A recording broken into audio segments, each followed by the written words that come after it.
a game changer in food safety training, a fun interactive board game. But your staff also have access to online videos and food safety book. Promoting positive food safety culture, trained staff are better for your business, simply safer. The food safety board game, working in primary authority partnership with Cornwall Council. Welcome to a quick bite-sized podcast. Again, we're doing visuals, so if you can watch, then I've got pictures to show you today. We're going to do Clostridium Perfringens. This is another spore former. So the last bite size was Bacillus cereus. Why is rice dangerous? We're talking about the spore formers again.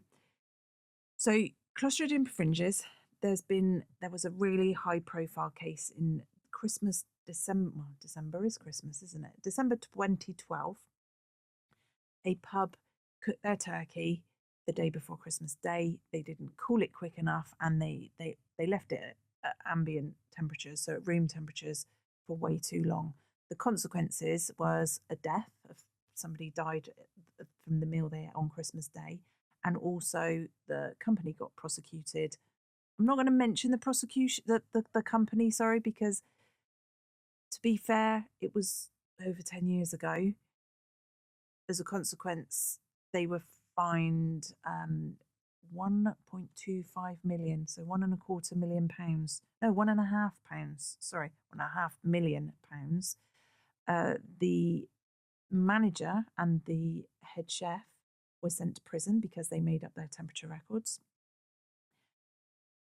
But the company, it's in the public domain, so I could share the company, but I've inspected their premises since, and the difference is noticeable and substantial. It was really more than unfortunate. Somebody lost their life as a result of them not following the rules. So it is really important to understand bacteria and the way they behave. So Clostridium perfringens is a spore-forming bacteria. So when we discuss Bacillus cereus, when it gets too hot, they put on a spore to protect themselves from the heat. These spores will survive up to 100 degrees, so you can't kill them. If you're just warming things up to 75 degrees, which is cooking temperature, you're not going to kill them. The spores are going to be there. So I'm going to go back to the... this was the picture. This was the diagram I used for Bacillus cereus. If you haven't listened to that bite-sized podcast, go back to that one and then come back to this one, okay? It just makes more sense. So this is Bacillus cereus. What happens with Bacillus cereus is with rice or pasta as another associated food with this spore former, you heat it up. It gets to about 75 degrees. It forms its jacket. It protects itself. So it's too hot in here. I need something to stop myself being killed. So that's why it forms the spore. With Bacillus cereus, as it multiplies, that's when the toxin is released. There's a very faded, I've used a bad colour. This is the toxin. So as it multiplies, as the bacteria multiply in its favourite multiplication temperature, which for Clostridium perfringens is between 10 and 52 degrees. So here, loves multiplying. So what happened with the turkey? First thing is it was a turkey roll. The other case that I was talking about, was a pub in Somerset, 2018. 200 people were made ill. Clostridium perfringens, £14,000 fine they got. Perfringens needs oxygen, but also can live in low levels of oxygen. So this turkey roll, let's say this is the turkey roll, Clostridium perfringens found naturally on raw meat. It was in the middle, so there's low levels of oxygen. It also likes soups and gravy. So if this is your gravy pot and you've got a heat here, the heat goes round in circles. In the middle, you can get low temperatures. So stock pots are a worry for Clostridium perfringens because you can get cold spots like 50 degrees. Well, it's multiplying at 50 degrees. So therefore, you need to think about making with stock pots and soups, you need to stir them so that the heat penetrates all the way through. So keep stirring them. And also, there's low levels of oxygen there. So it's really comfortable with low levels of oxygen. So back to Clostridium perfringens and why it's different. So this turkey was cooked. they formed their spores. Came back down to room temperature.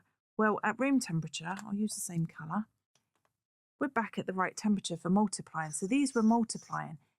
This one, it doesn't produce the toxins as it's multiplying. What it does is when it takes its spore off, so it releases its spore, this, oh, I've lost my pen on the floor.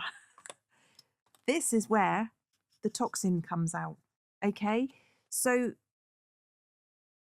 what happened was the turkey was cooled. It had all of this time. So if there were only a few of the bacteria, then there's billions of them at this point. So they were reheated on Christmas Day. So instead of just a few of the bacteria putting their jackets on and then coming down to body temperature and releasing the toxin, so if it was just a little bit of toxin, you're not going to be affected. It's not going to cause you any harm if it's a small amount. But there was billions. It had hours to produce billions of bacteria. So it was reheated.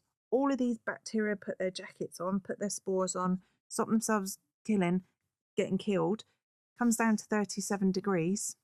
They're like, whew, we're all right now. Take our jackets off, and all this toxin comes out.